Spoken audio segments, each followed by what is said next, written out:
Welcome to Donmar TV News Channel. Guys, nasa PNR na ako. Kasama natin si Sir Carlito. Papapasukin niya ako sa mga bagong tren ng PNR. Woo! Ayun no, special. So eto yun guys, mga bagong tren natin. There are 9 of these new trains. Meron po tayong maganda na mga bagong tren. Ayan, ayan. Pinapakita ko sa inyo guys. Brand new. Galing. At may mga parating pa. Kaya sa mga hindi naniniwala na walang ginagawa ang gobyerno, just sorry pose. Totoong totoo po to guys. Let me enjoy. Let me enjoy the build of this government. Woo! Sasayaw ako maya-maya, pero enjoyin ko muna yung bagong tren, ha? Yay! Thank you! So guys, ito may dalawang design na bago na pinapatakbo ng mga tren. Yung isa kasama yung motor o yung makina, yung isa hinihila ng makina. Tig-isang oras po ang interval nito dahil may mga luma pa pong tren na pinapatakbo. Maghintay-hintay po tayo, maging pasensyoso po tayo. Ihintay mo nga yung taong hindi ka mahal ng matagal. Ito pa kayang magagandang tren ng Pilipinas. Kaya guys, again, practice social distancing. Sinasabi naman yan. Ayan, may mga mark na ganito kung saan kayo pwedeng umupo. Ayan. At saka po, may 16 po ito na stops. At kung gusto niyo pong malaman yung schedule at yung presyo po ng kada alis o lakad naman, nasa labas po ng PNR station dito or sa kada PNR station. So, galing no? Ayoko nata sumayaw, parang nakakahiya.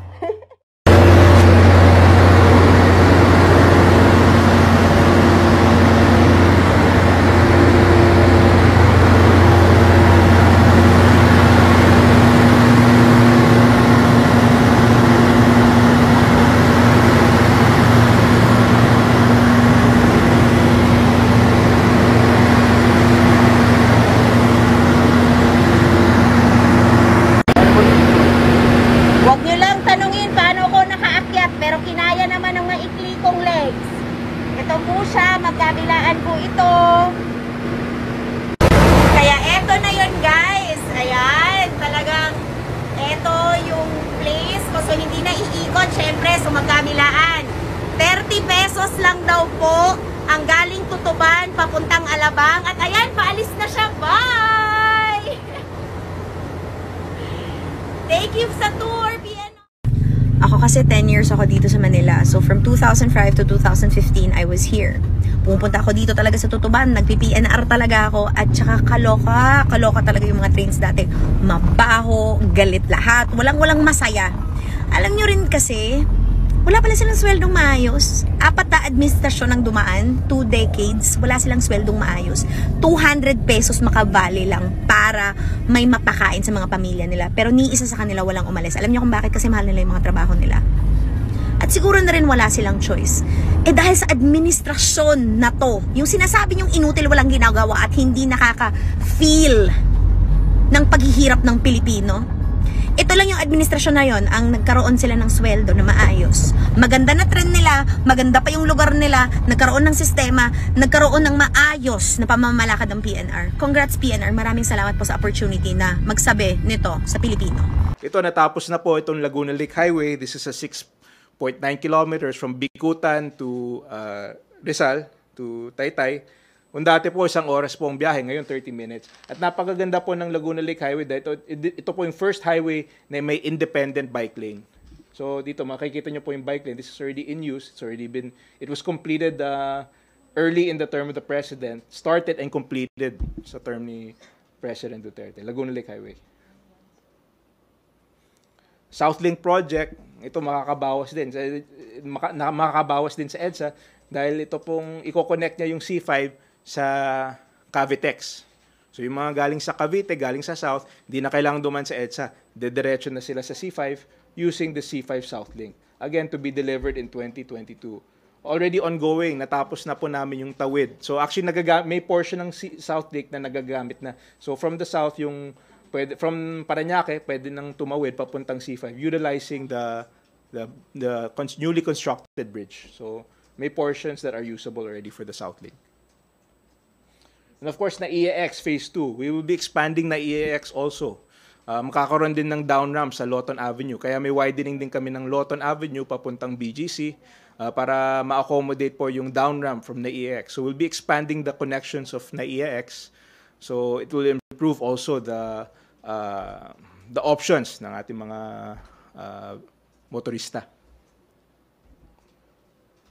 So yun ang hindi lang po road projects ang EDSA decongestion. Meron din po kaming mga bridge projects. So I'd like to present some of the bridge projects that will also decongest EDSA. So unang-una po, yung Bonifacio Global City Ortigas Center Bridge. This is the bridge going from BGC going to Ortigas. At this point, we're at 44%. Ito makikita, tumatawid na po yung bridge. So we're already halfway. Ginagawa na yung kabilang side. We're hoping to finish this by hopefully early 2022. So as early as next year, we hope to first quarter of next year we will deliver this bridge project. Pag natapos po ito, almost at least 30,000 cars ang mawawala sa EDSA. Guadalupe in particular, dahil lahat ng napaka-congested ng Guadalupe Bridge, pag natapos po itong BGC link, ang expected vehicular traffic is almost 30,000 per day. Next is the Binondo Intramuros Bridge. Also makakatulong din po ito sa decongestion, which is ongoing now at 27% construction. Ito po yung picture ng ongoing construction. And then that's the rendering of the event. Iconic. Lahat po ng bridges sa Metro Manila ay iconic. Napakaganda ng design. And definitely, it's of the highest level of quality. Lahat po ng bridges na gagawin po namin sa Metro Manila.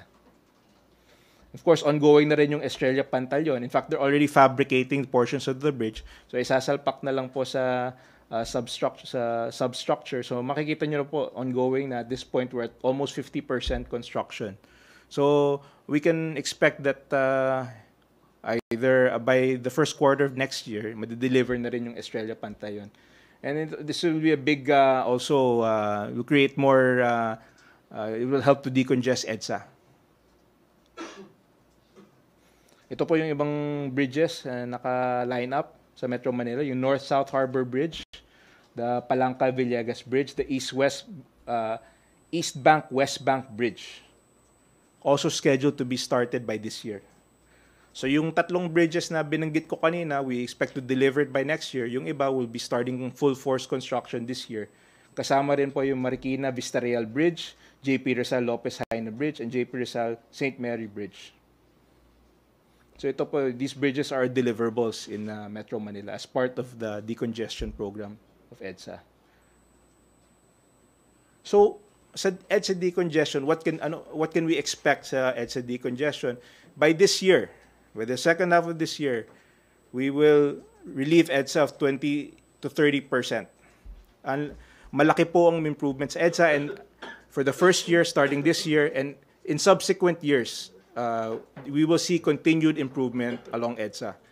As per committed by our President, isa po sa mga commitments ni Pangulo ang decongestion ng EDSA. And I can say at this point in this administration, we will deliver on the promise to bring back EDSA to its original capacity. So what I presented are the projects that we included in our master plan. The President conceptualized this master plan early in this administration. And ngayon po, mararamdaman na po natin ang EDSA decongestion program ng ating Pangulo.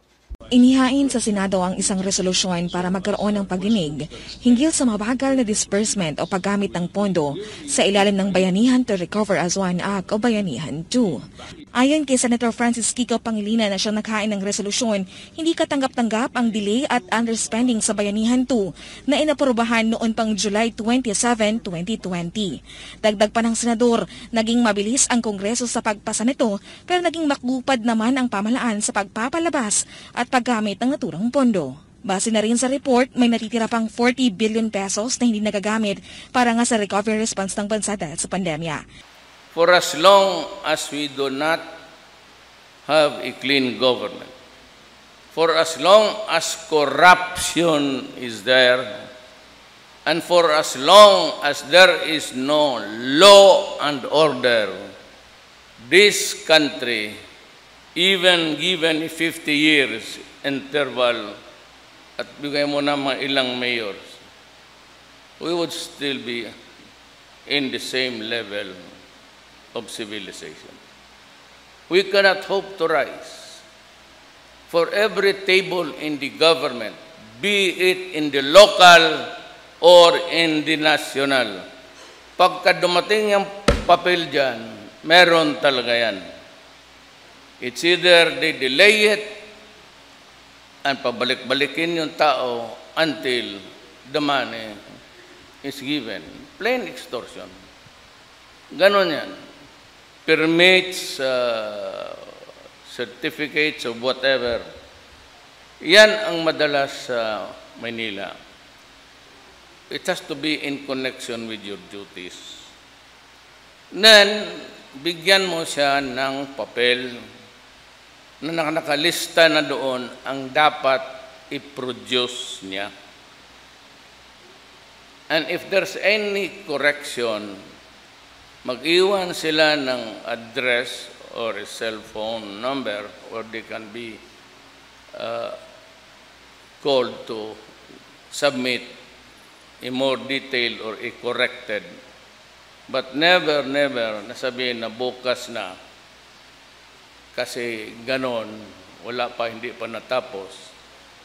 And even NEDA, hindi ngayon. Meron lang kutim na delay because of a policy. Maraming construction on airports, but I cannot act on it with any jiffy because of some important policies as yet to be determined. For all the others, yung roads and airports, okay na tayo. And there will be a lot of in the remaining 3 years.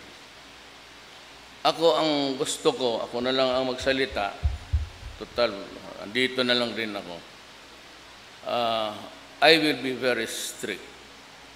And if I have to fire people, I will do it. Friends or foe. Yun ang usapan natin noon. Yan ang usapan natin pag alis ko. Kaibigan kita, sinabi ko na sa iyo noon, anything but graft and corruption. Kasi dyan tayo nasisira. And you know why? Kayong taga Davao, alam ninyo na I had the Chinaman's chance of making it to the presidency. Talagang hindi ko na sa sarili ko masabi na manalo ako. After all, ilan lang sila ang sumuporta sa akin. Well, of course, Romualdez is one. And then to si Charles, Sammy, they provide me with the money. Pero wala talaga akong sabihin mo na may mga leader except Aimee, Obet Garcia sa Bataan, dito sa Visayas, except for Leyte, Tacloban, sa Cebu, wala. In the hometown of my father, wala kaming leader. Of course, the Duterte is there because they were, or they are relatives. Nang matay na ngayong isa, pumunta ako nung about 5 nights ago. So yan. Ang tingin ko, I was alone when my daughter said na presidente ka na pa, yung kapatid nilang kalahati, Kitty, started to ponder. Anong gawin ko? In the first place, hindi ko talaga akalain manalo ako. Far from it. Even the surveys, up to the last minute, it was also a last-minute rise na hindi na nila mahabol. Why? I could only give you one explanation. Totoo yan.